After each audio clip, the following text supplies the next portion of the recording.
आप सभी का स्वागत है मेरे YouTube क्लासेस पे।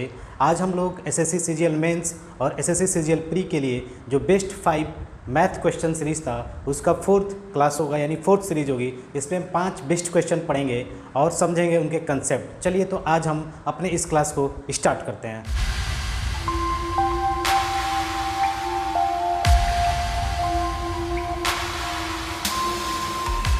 देखिए आपकी स्क्रीन पे क्वेश्चन होगा, बोला है कि what annual installment will discharge a डेप्ट ऑफ आरएस इतना due in 4 years at 5% simple interest. ठीक है, 5% सिंपल इंटरेस्ट है। तो कौन सा एनुअल इंस्टॉलमेंट, यानी हर एक साल आपको इंस्टॉलमेंट देना है, जिसके कारण ये जो बकाया आपका राशि है 6450 4 साल में कंप्लीट हो जाए और 5% सिंपल इंटरेस्ट देना है। ठीक है, ठीक है, क्योंकि बोला है equal installment, annual installment equal है। तो देखो इस क्वेश्चन को करने के लिए अगर आप पहले साल हम मान लेते हैं लेट 100 यूनिट था, क्या था 100 यूनिट हमने इंस्टॉलमेंट दिया। अगले साल जैसे ही आएगा तो 5% ये बढ़ जाएगा, तो कितना हो जाएगा 105 यूनिट। ठीक है, आप समझ रहे हो यूनिट। फिर अगले साल आप जो जैसे ही पेड करने जाओगे तो आप 105 में फिर 5 जोड़ दोगे, कितना हो जाएगा आप 110 यूनिट। तो 4 साल के लिए बोला है ना, तो फिर अगले साल जाओगे तो 115 यूनिट्स। आपको क्या करना है कि शुरुआत करना है 100 यूनिट से, यानी हमने 100 यूनिट दिया पहले साल इंस्टॉलमेंट, फिर 5% ब्याज जोड़ दिया। मैंने बताया था कि ब्याज को हम जोड़ते जाते हैं, ये साई जोड़ दिया, फिर अगले साल 5% जोड़ा। सिंपली हम 5% करेंगे क्योंकि यहाँ पे साई क्या है 5 फीट, रेट क्या है 5%। ठीक है, तो फिर 5 ऐड किया तो फाइनली टोटल अमाउंट्स कितना हो जाएगा आपका, ये आपका हो जाएगा 430 यूनिट के बराबर। ठीक है, ये 430 यूनिट इसके बराबर होगा क्योंकि यही पैसा है जो आपको उसे देना है, पैड करना है। तो 430 यूनिट्स इक्वल टू 6450 रुपीज़। तो एक यूनिट कितने किसके बराबर होगा 6450 बाई 430 कैंसिल, यानी 15 के बराबर होगा। ठीक है, देख लीजिए, यानी एक यूनिट 15 के बराबर है। तो आपको हर साल कितना देना था 100 यूनिट, और बाद भले ही आप क्या दे रहे हो 5% साई जोड़ के दे रहे हो, तो आपका एनुअल इंस्टॉलमेंट कितना हो जाएगा 1500 रुपये। ठीक है, तो यही आपका एनुअल इंस्टॉलमेंट है। और अगले साल जाओगे तो 5% एक्स्ट्रा क्यों दे रहे हो, क्योंकि एसआई भी दे रहे हो ना इसका 5%, तो 5% यहाँ पर जोड़ से आपको ले लेगा। ठीक है, इंस्टॉलमेंट आपका वही रहेगा प्लस एसआई की वैल्यू यहाँ पे, फिर अगले साल वही कहानी होगी। तो एनुअल इंस्टॉलमेंट कितने का हो गया 1500 रुपये का। ठीक है, एसआई अलग अलग। ठीक है, तो यहाँ तक समझ गए आप। देखिए आपके स्क्रीन पे एक क्वेश्चन होगा, जो पहला क्वेश्चन किया था हमने उसी टाइप का सेम होगा।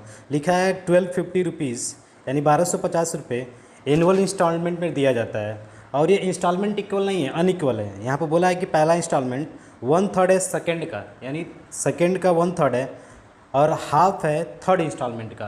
पहला ही इंस्टॉलमेंट 1/3 है सेकंड का और हाफ है थर्ड इंस्टॉलमेंट का। अगर rate of SI 5% per annum है तो बताइए थर्ड इंस्टॉलमेंट क्या होगा यहाँ पर। तो ये क्वेश्चन में इक्वल इंस्टॉलमेंट की बात नहीं हो रही है, आप जो भी इंस्टॉलमेंट दे रहे हो वो अलग अलग दे रहे हो। क्या दे रहे हो, अलग अलग दे रहे हो। ठीक है, तो ये देखिए कैसे इसको सॉल्व करेंगे। टोटल अमाउंट्स आपका इतना है 1250 रुपये में पैड करना है, यानी देना है।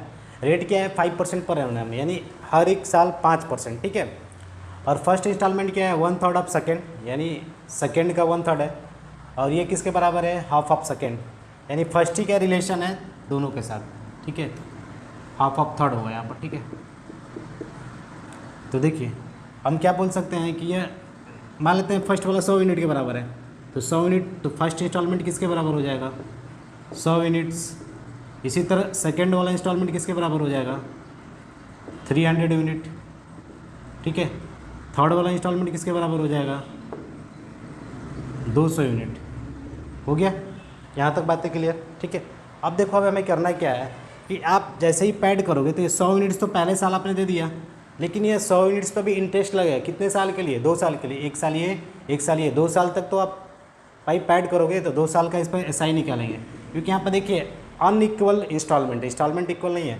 तो 2 साल के लिए आप निकाल लो, 10 यूनिट लगा, ये 100 रुपये, क्योंकि 100 रुपये पहले साल आपने दे दिया, लेकिन बचा 2 साल, 2 साल के लिए इस पर 5% करके 2 साल लगेगा। ये 300 यूनिट अभी आपने जमा किया, फिर 5% लगेगा इस पर, तो 300 यूनिट इंटू 5 इंटू 1 साल बचा है, यानी 15 यूनिट। लेकिन लास्ट में आपने क्या किया 200 यूनिट देकर पूरा पेमेंट खत्म कर दिया। ठीक है, तो अब देखो ये एसआई हो गया, तो ये अमाउंट्स, तो टोटल अमाउंट्स कितना हो जाएगा, टोटल अमाउंट्स ये सब जोड़ लो तो 600 ये हो गया, अब प्लस इनको जोड़ेंगे 10 + 15 यानी 625 यूनिट्स। ठीक है, आपको पैड करना है। तो 625 यूनिट किसके बराबर है? 1250। तो 6 से 25 यूनिट इक्वल टू 1250, तो 1 यूनिट इक्वल टू 2 रुपीज़। तो आपसे बोला क्या है कि जो ये आपका थर्ड वाला है, थर्ड वाला कितना देगा? तो थर्ड वाला कितना देगा? 400 रुपीज़ होगा। ठीक है, यानी थर्ड इंस्टॉलमेंट कितने का होगा? 400 रुपीज़। यहाँ पे यही चीज़ें याद रखना है कि अनइक्वल इंस्टॉलमेंट है। तो इस केस में जो आप पहला मनी पैड कर रहे हो ना, उसके कितने साल बाद तक आपने चुकाया पैसा, जैसे 2 साल बाद ख़त्म हुआ तो 2 साल के लिए इसका SI निकालना ज़रूरी है। इसके पहले वाले में जब इक्वल था तो हम बस 5-5 ऐड करते जाते थे, या जो भी 10 था तो पहले साल 10, फिर दूसरे साल 10, 10 20 हो गया। ठीक है, ये सब बातें आपको याद रखनी बहुत ज़रूरी है। और कौन है, इसको 3 पार्ट्स में बांटते हैं। ठीक है, इसका वॉल्यूम पहले का B1 है, दूसरे का B2, तीसरे का B3, और इनके बेसिस जो है 2 सेगमेंट के ऊपर पैरेलल है, यानी सभी बेसिस पैरेलल है। नीचे वाले का रेडियस ऊपर वाले से पैरेलल है, उसके ऊपर वाला उससे पैरेलल है, यानी तीनों पैरेलल है। और हाइट इक्वल कटा है, अगर ऊपर वाला x है तो नीचे वाला 2x तक, फिर 3x तक जा रहा है, तो आपको वॉल्यूम का रेशियो बताना है। वॉल्यूम का रेशियो क्या होगा? देखिए एक कोन है, उस कोन को 3 पार्ट्स में बांटा गया है, उसके बेस के पैरेलल। जैसे ये बेस है ना नीचे वाले कोन का, तो यहाँ से बाइसेक्ट कर दिया, यानी कट कर दिया गया, फिर यहाँ से कट कर दिया गया, और ये तीनों जो बेस हैं यानी जो रेडियस है आपस में पैरेलल है। क्या है? पैरेलल है। तो उसके बाद आपको एक फिगर ये मिलेगा, एक फिगर ये मिलेगा, एक ये फिगर मिलेगा। तो इन तीनों फिगर का आपसे वॉल्यूम पूछा है, यानी इस फिगर का वॉल्यूम पूछा है, इस फिगर का वॉल्यूम। ठीक है, ऐसे ही नीचे वाले का वॉल्यूम पूछा है जो थोड़ा सा बड़ा है। ठीक है,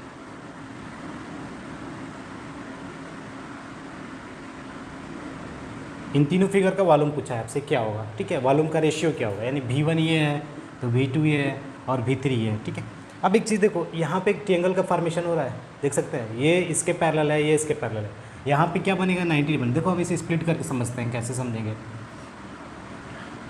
यहाँ पे 90 है। ठीक है, अब आपने एक यहाँ पे कट लगाया और एक कट यहाँ पे लगाया, ये चीज़ें इसके पैरेलल हैं और ये चीज़ें इसकी पैरेलल है। ठीक है, तो ये जो छोटा वाला ट्रायंगल है ना, छोटू ट्रायंगल, ये ट्रायंगल इस बड़े वाले ट्रायंगल का क्या होगा? सिमिलर होगा। और ये फिर छोटा ट्रायंगल इसके सिमिलर होगा कि नहीं? जब सिमिलर होगा तो यानी ये तीनों ट्रायंगल, ये छोटा वाला, फिर ये वाला, फिर ये वाला, आपस में सिमिलर है। क्या है? सिमिलर है। तो उस केस में जो वॉल्यूम का रेशियो होता है, जो वॉल्यूम का रेशियो होता है इस छोटे वाले ट्रायंगल का, वो इसके यहाँ के रेडियस पर डिपेंड करेगा। और रेडियस से क्या हो जाता है? क्यूब हो जाता है। जैसे R1 है तो क्यूब पर डिपेंड करेगा, KR³ बोल सकते हैं। ठीक है, K कोई कांस्टेंट नंबर होगा। V2 किस बात पर डिपेंड करेगा? KR2 का क्यूब।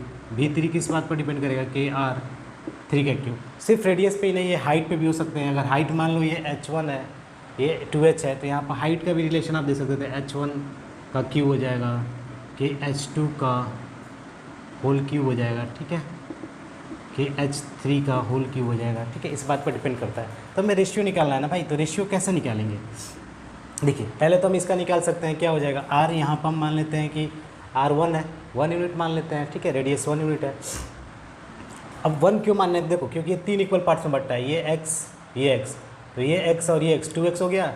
2x का मतलब ये x, तो ये देखो ये x है और ये पूरा कितना है आपका 2x, मैंने माना हाइट, तो ये भी तो रेडियस उसी में बच जाएगा, यानी 2x ये भी हो जाएगा, x और 2x। तो इनके बीच में रेशियो 1 2, और ये वाला कितना हो जाएगा 3x, क्योंकि यहाँ तक आओगे तो एक और x मिल जाएगा आपको, तो ये 3x, यानी 1 2 3 के रेशियो में। तो इसका वॉल्यूम क्या हो जाएगा? 1 क्यूब। इसका वॉल्यूम निकालना है तो 2 क्यूब माइनस ये वाला हटाना पड़ेगा, 1 क्यूब। इसका वॉल्यूम निकालना है तो 3 क्यूब माइनस ये पूरे ऊपर वाले को हटाना पड़ेगा, यानी 2 का होल क्यूब। बातें समझ गए? तो बस मैंने देखो ये समझाया था इस पर ट्रायंगल पर लेके, तो आप आंसर कैसे लिखोगे? तो V1 क्या होगा आपका? 1 क्यूब होगा। V2 क्या होगा? V2 2 cube minus 1 cube. V3 क्या होगा? 3 क्यूब माइनस 2 क्यूब। समझ रहे बात? ये 3 क्यूब पूरे का होगा, पूरे कोन का। यहाँ से 2 क्यूब गायब कर देंगे इतना, तो इसका निकल जाएगा। तो ये आंसर हो गया आपका 1790। ठीक है, तो यही आंसर है V1 ratio V2 ratio V3 में। ठीक है, V3 मतलब पूरे का, इसका वॉल्यूम V3 माना गया है, इसका V2, इसका V1। ठीक है, बात समझ गए? तो आप इस क्वेश्चन को सॉल्व कर सकते हो। बस ये कंसेप्ट आना चाहिए कि पैरेलल लाइंस होता है तो कैसे समझते हैं, क्योंकि देखो ये ट्रायंगल इससे पैरेलल है और ये ट्रायंगल इससे, तीनों आपस में पैरेलल है। तो ये कंडीशन होता है वॉल्यूम का। जैसे एरिया का कंडीशन निकाल देता है ना, A1/A2, R1 बेस स्क्वायर या कोई भी चीज़ स्क्वायर हो जाता था, बोल देता ना कि कॉरस्पॉन्डिंग सिमिलर साइड, का स्क्वायर कर देते हैं, ठीक है। ओ के एक वृत्त में यानी सेंटर ओ है सर्कल का, ए बी व्यास यानी ए बी डायमीटर है और सी डी एक जीवा यानी कॉर्ड है। इस प्रकार है कि ए बी सी डी एक समलंब है, समलंब मतलब ट्रेपेजियम है। यदि बी ए सी 25 डिग्री है तो सी ए डी का मान बताइए, ठीक है। तो सी ए डी का मान बताना क्या है कि एक सर्कल है, उस सर्कल के अंदर सेंटर ये है, एक ए बी क्या है डायमीटर है, हमने डायमीटर बना दिया, सी डी एक कॉर्ड है, ए बी सी डी एक ट्रेपेजियम है और बी ए सी 25 है तो सी ए डी आपको बताना है, ठीक है। तो बी ए सी का मतलब देखो ये ट्रेपेजियम है तो ऐसे मिला लो, पहले मिल गया। बी ए सी यानी ये वाला पूरा वैल्यू आपका यहाँ से अगर मैं यहाँ तक जाऊँ तो ये कितना है 25 डिग्री है, ठीक है। तो आपसे पूछा है सी ए डी बताओ, यानी सी ए डी यानी ये वाला एंगल आपको बताना है, ये एक्स है मान लेते हैं, ठीक है। अब एक चीज़ देखो, ये आपका क्या है कॉर्ड है, ये सेम कॉर्ड सेंटर पे कितना एंगल बनाएगा ये सोचिए। तो ये सेम कॉर्ड सेंटर पे 50 बनाएगा, क्योंकि पढ़े हो कि एक सर्कल में अगर हम यहाँ पर सेंटर पर हैं, अगर 2x बना रहे हैं तो यही कॉर्ड या यही आर्क सरकमफ्रेंस के किसी पॉइंट पे क्या बनाएगा, आधा बनाएगा, ठीक है। बातें क्लियर है। तो ये 50 हो गया, ये रेडियस है ये रेडियस है, दोनों बराबर है तो ये कितने का होगा 65 और 65 होगा। हमें निकालना है क्या सी ए डी यानी सी ए डी। अब एक चीज़ देखो, ये ट्रेपेजियम है यानी ये लाइन इसके पैरेलल है, ठीक है, पैरेलल है। तो अब एक और चीज़ देखो, साइक्लिक क्वाड्रिलेटरल आप पढ़े होंगे कि साइक्लिक क्वाड्रिलेटरल उसको बोलते हैं जब 4 पॉइंट्स टच करते हो सर्कल को। अगर ये x है तो ये कितना होता है 180 माइनस एक्स, तो यहाँ पर 65 पे तो ये कितने का होगा 115 का होगा। बातें क्लियर, 115 का होगा, ठीक है। अब देखिए ये 25 का तो ये भी कितने का होगा 25 का, क्योंकि ये रेडियस इस रेडियस के बराबर होगा, समझ रहे हो, ये रेडियस और ये रेडियस यानी ये 25। अब देखो ये 65 25 90 और ये 65 है तो ये पूरा कितने का होगा कौन, तो देखो इसका पूरा 115 होगा। क्यों होगा 115, क्योंकि ये लाइन इसके पैरेलल है। पैरेलल का भी कंडीशन आपको याद होना चाहिए, जब दो लाइन पैरेलल होता है तो अगर ये x का है तो ये कितने का होगा 180 माइनस x का होगा, तो ये 115, तो ये फाइनली ये वाला कितना बचेगा आपका 25 डिग्री, ठीक है। बात समझने का प्रयास करिए, यहाँ तक 90 तो ये वाला वैल्यू कितना का हो गया आपका 25। तो आपको ये निकालना है तो x की वैल्यू कितनी हो जाएगी 40 डिग्री, ठीक है। तो 3-4 बेसिक कंसेप्ट आपको आने चाहिए जो कि बहुत इंपॉर्टेंस है, ठीक है। तो इस क्वेश्चन को आप सॉल्व कर सकते हो, ट्रेपेजियम जानना बहुत ज़रूरी था, ठीक है। तो नेक्स्ट क्वेश्चन पर चलते हैं। क्वेश्चन होगा, एक सम ऑफ मनी है जो कि अमाउंट हो जाती है 3300 आफ्टर 3 साल बाद, यानी 3 साल बाद इतने हो जाती है, और 7200 रुपये हो जाती है 6 साल बाद। कंपाउंड इंटरेस्ट के रेट पर सब कहानी हो रही है, पर एनम पर, ठीक है। दोनों कंपाउंड इंटरेस्ट के रेट पर हो रही हैं, तो पता लगाना है पी क्या होगा, ठीक है। तो देखो पता है आपका अमाउंट 3300 हो जाता है, ठीक है। 6 ईयर्स बाद कितना हो जाता है 72200 इतना हो जाता है, ठीक है। और रेट कितना है भाई, रेट नहीं मालूम है, सर्टेन रेट है, रेट की हमें जानकारी नहीं है। तो आपसे पूछा क्या है, प्रिंसिपल बता दो। कंपाउंड इंटरेस्ट CI पर है, यानी CI पर चल रहा है, ठीक है। तो 3 साल बाद इतना हो जा रहा है, 6 साल बाद इतना हो जा रहा है। तो देखो इसका कंसेप्ट ये है कि अगर आप कोई अमाउंट, जैसे मान लो यहाँ पर मैं 1 लेता हूँ, तो अगर ये कुछ इंटरेस्ट इस पर मान लो 100% के रेट से ये बढ़ रहा है, तो 1 साल बाद कितना अमाउंट हो जाएगा 2 हो जाएगा। ये प्रिंसिपल है मान लो मेरा, 1 साल बाद 2 हो गया, फिर इसी पर फिर 100% बढ़ गया तो कितना हो जाएगा ये 4 हो जाएगा, फिर इसी पे बढ़ गया 100% तो 8 हो जाएगा। समझिए बात को, देखो पहले 1 रुपया था आपका, ठीक है, वो 1 रुपया कितना हो जा रहा है 2 रुपया। 2 रुपया होने का मतलब क्या है, जब आपका इंटरेस्ट है, कंपाउंड इंटरेस्ट है, वो 100% माना मैंने, सपोज दैट किया, तो 2 रुपया हो जा रहा है। फिर 2 रुपये पर मैंने 100% वही रेट चला दिया, 100% का रेट, तो फिर 4 रुपया हो जाएगा अमाउंट, ठीक है। तो ऐसे ही आप जब जैसे जैसे जाओगे, यहाँ पर 16 होगा, 32 होगा, फिर 64 होगा, ठीक है। तो भाई पहला साल, दूसरा साल, तीसरा, amount 3rd year, amount 4th year, amount 5 year, amount 6 year. यहाँ पर बोला क्या, amount of 3rd year. 3rd year मतलब ये है, ठीक है। 6 ईयर का मतलब ये है। अब एक चीज़ देखो, यहाँ पर पहला साल का अमाउंट और तीसरे साल के बीच में कोई रेशियो है भाई, रेशियो। ये 1 टाइम था और ये कितना हो गया 8 गुना, यानी 1:8। इनके बीच में रेशियो कितना है 1:8 के बीच में। अब आप इसके बीच में देख लो, ये भी वही हाल है, 8:64 यानी इक्वल टू 1:8 है कि नहीं भाई। तो रेशियो सेम है, तो जब रेशियो सेम है तो मान लेते हैं ये P था मेरा अमाउंट, P था, तो P बाई 3300 बोल सकते हैं ना, इक्वल टू उधर वाला 3300 बटे 7200 हो सकता है। लॉजिक सेट किया है मैंने, आप उसी सेट कर सकता हूँ। आप यहाँ पर 100 को भी 200 मान सकते थे, 400, ठीक है, सब सेट करने की ज़रूरत है। तो यहाँ से आप P निकाल सकते हो इजली। तो P की वैल्यू कितनी हो जाएगी, 3300 मल्टीप्लाई 3300,